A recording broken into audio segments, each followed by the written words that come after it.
ভাই আমাকে একদম সাধারণ একটা প্রশ্ন করছে যে ভাই আমি এই এই প্রথমে একদমই নতুন, আমি ইটালি যাওয়ার জন্য অ্যাপ্লাই করতে চাইতেছি।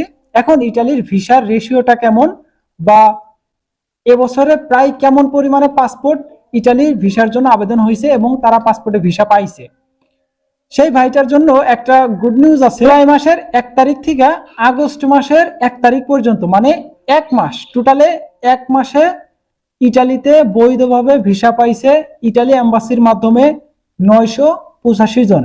এই লিস্টটা আমরা আজকে অনলাইনে তাদের ওয়েবসাইটে সার্চ দিয়া এই যে 985 জনের একটা লিস্ট, সেটা কিন্তু আমরা আজকে জাস্টিফাই করতে পারছি। বৈধভাবে কাগজপত্র ডকুমেন্ট আইনা যদি গ্লোবালে জমা করতে পারেন এমবাসি আপনাকে ভিসা দিতে বাধ্য। কেন দিবে না? ইতালিতে বর্তমান সময়ে এসে প্রচুর লোক লাগতেছে, এগ্রিকালচার স্পন্সরে প্রচুর পরিমাণে লোক লাগতেছে। অবশ্যই যদি আপনি লিগ্যাল ভাবে সব ডকুমেন্ট ওকে করে জমা করতে পারেন, আপনি 100% ভিসা পাওয়ার সম্ভাবনা থাকবে। এই যে ওয়েবসাইটের থেকে যে নিউজটা আমি আপনাদেরকে জানার চেষ্টা করলাম যে 985 জন পাইছে, তো এটা দেখে প্রমাণিত হয় যে এই যে মাসে 1 মাসেই যদি 985 জন হয়, তার মানে সব মাসে কিন্তু সমান না। অন্যান্য মাস আছে যে মাসে দেখা গেছে 400-500, আবার কোনো কোনো মাস আছে 1500-2000 পর্যন্ত কিন্তু এই ভিসাটা কিন্তু স্ট্যাম্পিং করে থাকে ইটালির পাসপোর্টে। এই সম্পর্কিত আরো বিস্তারিত জানার জন্য অবশ্যই আমাকে ফেসবুকে একটা নক করবেন। ভিএফএস গ্লোবালের সর্বশেষ আজকে রবিবারের সর্বশেষ যে কালেকশনটা, সেটা দিয়ে আমরা ভিডিওটা, আজকে রবিবার সপ্তাহের প্রথম একটা কালেকশন, যেহেতু সপ্তাহের শুরুর একটা কালেকশন, আজকে তুলনামূলকভাবে আজকে কিন্তু কালেকশনের সংখ্যাটা একটু বেশি থাকার কথা এবং থাকছে। আজকে বেশ ভালো পরিমাণে একটা কালেকশনের সংখ্যা দেখা গেছে, 3টা ভিএফএস গ্লোবাল মিলে। গুড নিউজ আপডেট আছে 2024 সালে চট্টগ্রাম ভিএফএস এ 2024 সালের 6 মে, মানে মে মাসের 6 তারিখে জমা দেওয়া ছিল চট্টগ্রাম ভিএফএস এ 2024 সালের একটা পাসপোর্ট সুই আপডেট করানোর পরে ওই পাসপোর্টটাই আজকে কিন্তু সাবমিট করার একটা এসএমএস আসছে। আজকে রবিবার, আজকেই সাবমিট করার এসএমএস আসছে। এটা মে মাসের 6 তারিখে জমা দেওয়া ছিল চট্টগ্রাম ভিএফএস এ, এটা ওয়ার্ক ভিসায় জমা দেওয়া ছিল। এই পাসপোর্টটা 100% ভিসা লাগবে, যেহেতু এটা রিটার্ন পাসপোর্ট ছিল।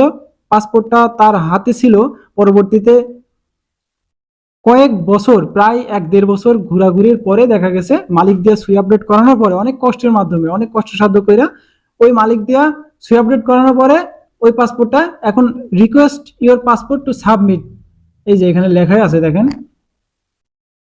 দেখেন, dear applicant, you are requested to submit your original valid passport, নুল্লাস্তা and other copies, please visit VFS global immediately. So এই লেখাটা আসছে আজকে সকালবেলায়। এই ভাইটা আমাকে নক দিয়ে বলতেছে, ভাই এখন কি করব, চট্টগ্রামে জমা দেওয়া আছে, এখন আমি কোথায় যাব, কিভাবে কি করব।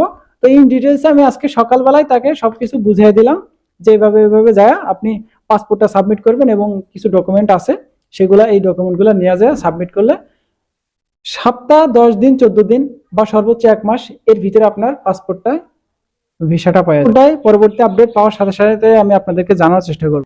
আজকে ঢাকা ভিএফএস থেকে একটা ভাই, নাম সাদাফ আরাফাত, এই ভাইটা কিন্তু একটা স্টুডেন্ট ভিসা অ্যাচিভ করছে। এটা জমা দেওয়া ছিল 2026 সালে, নতুন জমা দেওয়া ছিল স্টুডেন্ট ভিসা।